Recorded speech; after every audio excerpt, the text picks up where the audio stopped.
Bienvenidos, querido oyente, a Mensajes al Cielo. Aquí, entre los ecos de lo invisible, ofrecemos poderosas plegarias, susurros a lo divino. En este espacio nos conectamos con lo celestial. Esta noche, un texto sagrado se despliega ante nosotros. El lamento del pescador. La caída y redención de Pedro, una travesía profunda, de fe duda, y el abrazo incondicional de un amor que trasciende la fragilidad humana. Prepárense porque estamos a punto de sumergirnos en sus misteriosos abismos. Y exactamente vamos a analizar esta historia de Pedro.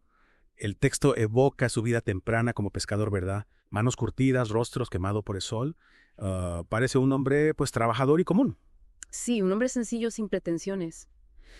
Y se subraya su falta de instrucción religiosa formal. No era un erudito, no un fariseo, simplemente un hombre que se ganaba la vida con el mar. Ajá. Esto prepara inmediatamente el escenario para algo extraordinario. Lo fascinante aquí es la absoluta normalidad de Pedro antes de este encuentro.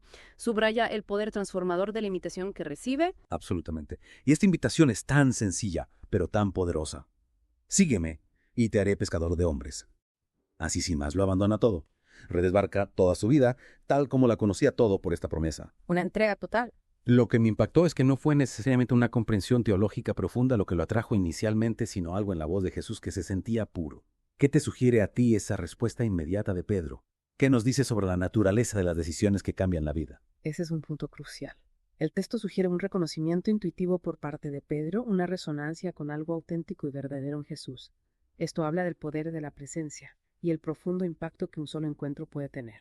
Si conectamos esto con una perspectiva más amplia, resalta cómo a menudo los momentos cruciales en nuestras vidas no nacen de la persuasión intelectual, sino de una conexión más profunda, casi visceral. Interesante. Luego lo vemos ascender a este círculo íntimo, presenciando eventos increíbles, casi inverosímiles. La resurrección de la hija de Jairo, la transfiguración, incluso caminar sobre el agua. Es como si tuviera un asiento de primera fila para lo milagroso. Y no es solo un observador pasivo, ¿verdad? No, no lo es. El texto señala que a menudo es el primero en hablar, el primero en prometer, el primero en actuar. Quizás a veces un poco demasiado rápido. ¿Qué crees que impulsaba esa impetuosidad? Precisamente es un hombre de acción impulsado por sus emociones y convicciones, incluso si esas convicciones no siempre están completamente formadas. Esta impulsividad es una característica clave, y su papel prominente hace que su caída posterior sea aún más conmovedora. ¿Qué te llama la atención de esa pregunta fundamental que Jesús plantea? ¿Quién dicen que soy yo? Y la respuesta de Pedro es tan definitiva.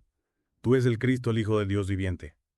Es este momento de profundo reconocimiento, y Jesús lo bendice por ello, lo llama roca, y le da llaves. Ve potencial de liderazgo en él. Se siente como un punto álgido. ¿Cómo interpretas ese simbolismo de las llaves? ¿Qué nos dice sobre la confianza depositada en un hombre tan humano? Es un punto álgido y significa una comprensión crucial. Sin embargo, como el texto insinúa sutilmente, la inherente falibilidad humana de Pedro permanece. Estos honores y este reconocimiento no borran repentinamente sus limitaciones. Esto plantea una pregunta importante para nosotros. ¿Con qué frecuencia recibimos afirmaciones y nos queremos más fuertes de lo que realmente somos?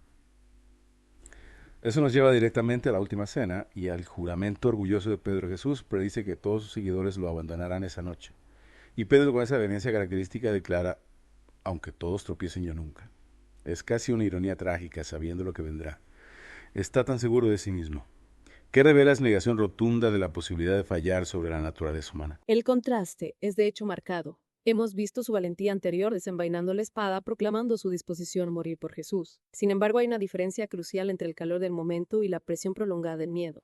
Lo fascinante aquí es la inquebrantable confianza de Pedro en su propia fuerza, una confianza que lo ciega a su vulnerabilidad. ¿Alguna vez te has sentido tan seguro de una convicción que ignoraste las señales de advertencia internas? Y entonces Jesús pronuncia esa predicción dolorosa tan directa. Pedro, antes que el gallo cante me negarás 3 veces. No es una pregunta, es una declaración de hecho.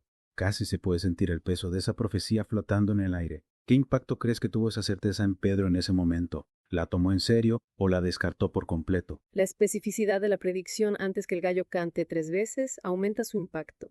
Subraya la profunda comprensión de Jesús de la naturaleza humana y la particular debilidad de Pedro en ese momento de crisis. Si conectamos esto con una perspectiva más amplia, habla de las limitaciones e incluso de nuestras intenciones más sinceras cuando nos enfrentamos a un miedo abrumador. La escena cambia al patio del sumo sacerdote, el juicio de Jesús. Está oscuro, tenso, y Pedro está allí, pero manteniendo la distancia y lleno de miedo. Y luego vienen las negaciones. Cada una se intensifica. No es así, de no lo conozco. Te juro que no conozco a ese hombre. Es un desmoronamiento desgarrador. ¿Qué crees que alimentó esa escalada de negaciones? ¿Fue solo el miedo o había algo más en juego? El entorno mismo contribuye a la sensación de pavor y al aislamiento de Pedro. La interacción con la sirvienta es la primera grieta en su resolución alimentada por la amenaza inmediata. Cada negación posterior lo empuja más por un camino de traición impulsado por un miedo primario por su propia seguridad. ¿Qué te llama la atención del simbolismo del canto del gallo en este momento crucial? Es como una campana doblando verdad. Una confirmación cruda e innegable de la profecía de Jesús. Y luego esa mirada a Jesús, golpeado y condenado volviéndose para mirar a Pedro.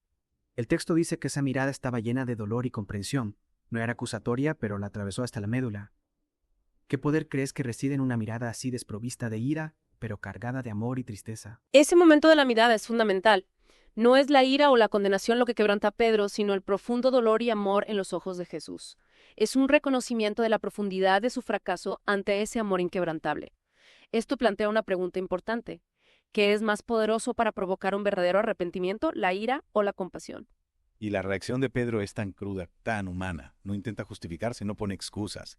Simplemente corre a la oscuridad llorando amargamente. El pescador más valiente se había hundido, dice el texto. Ese contraste con su audacia anterior es simplemente devastador.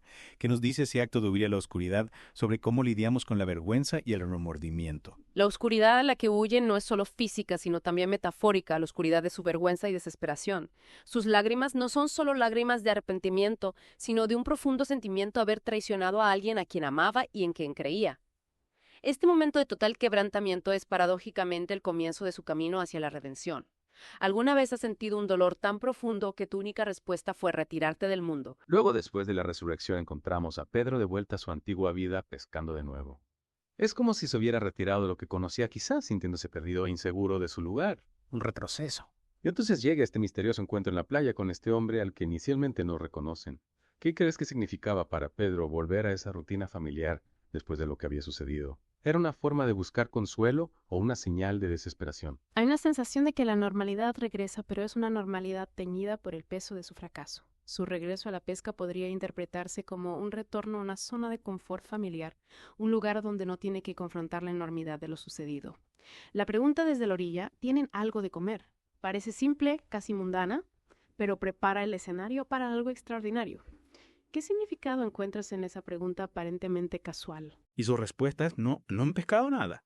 Entonces este extraño les dice que echen la red a la derecha y al igual que aquella primera pesca milagrosa, la red se desborda. Es entonces cuando Juan lo reconoce. Es el Señor. Y Pedro, fiel a su estilo, no espera que la barca llegue a la orilla. Se lanza al agua desesperado por llegar a Jesús. ¿Qué nos dice esa impetuosidad en contraste con su miedo anterior? Es una señal de que algo fundamental ha cambiado en él. El reflejo de la primera pesca milagrosa es significativo, es un recordatorio visual de su encuentro inicial, una forma sutil para que Jesús diga no te he olvidado. El salto impulsivo de Pedro al agua muestra su deseo inmediato y apasionado de reunirse con Jesús a pesar de su negación anterior. ¿Qué tan importante crees que son esos momentos de reconocimiento y conexión en nuestro camino de sanación? Y luego esa escena con el fuego de carbón. Es un detalle tan conmovedor, ¿no es así? Un recordatorio del fuego en el patio donde negó a Jesús 3 veces.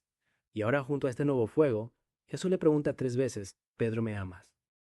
Es como si le estuviera dando a Pedro la oportunidad de deshacer cada negación con una afirmación de amor. ¿Por qué crees que fue importante para Jesús hacerle esa pregunta 3 veces? El escenario está deliberadamente elegido un espacio para la curación y la reconciliación. Cada repetición de la pregunta y la respuesta sincera de Pedro sirven para sanar las heridas de su traición. Jesús no se detiene en el pasado, sino que le ofrece a Pedro un camino a seguir a través del mismo medio de su fracaso, sus palabras. ¿Qué poder encuentras en la repetición y la reafirmación cuando buscamos el perdón y la restauración? Y después de cada afirmación, Jesús le da este llamado renovado, apacienta mis ovejas. No es una reprimenda, es una restauración. Está confiando el liderazgo nuevamente a pesar de sus fallos pasadas. Es un acto increíble de gracia. ¿Qué nos enseña este acto sobre la naturaleza del perdón y la segunda oportunidad? Exactamente. Jesús no descalifica a Pedro basándose en su debilidad, en cambio lo redime y restablece su propósito. Esto resalta el poder transformador del perdón y la naturaleza perdurable del plan divino incluso cuando fallamos. Lo fascinante aquí es que el fracaso de Pedro se convierte en parte de su testimonio, un testimonio de la ilimitada misericordia que recibió. ¿Cómo crees que sus fallas pudieron haberlo convertido en un líder más compasivo y efectivo? Y a partir de ese momento vemos a un Pedro transformado. Ya no es el hombre impulsivo y temeroso. Está predicando, liderando, sanando, incluso desafiando las mismas autoridades a las que una vez temió. Está caminando por esos lugares de los que antes había huido. Y la transformación final llega con su martirio. ¿Qué crees que impulsó ese cambio tan radical en su carácter y comportamiento? Su renovado compromiso es evidente en sus acciones valientes, abraza la misma misión que una vez abandonó. Y su eventual martirio por crucifixión y su humildad al solicitar ser crucificado boca abajo significa la reversión completa de su cobardía anterior. Se convierte en la roca que Jesús vio en él, no en su fuerza impecable, sino en su amor y devoción constantes a pesar de su pasado. ¿Qué nos dice ese acto final de humildad sobre la verdadera naturaleza del liderazgo y el sacrificio? El texto termina con esta reflexión realmente personal dirigiéndose a ti directamente. Tú también has sido Pedro, yo también he sido Pedro. Es un poderoso reconocimiento de nuestra experiencia humana compartida de hacer promesas y romperlas, de amar y negar, de decir una cosa y hacer otra posición buena.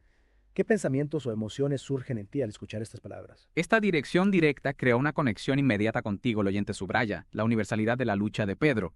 Nos recuerda que el fracaso es parte de la condición humana. El mensaje reconfortante aquí es que no estamos solos en nuestras imperfecciones.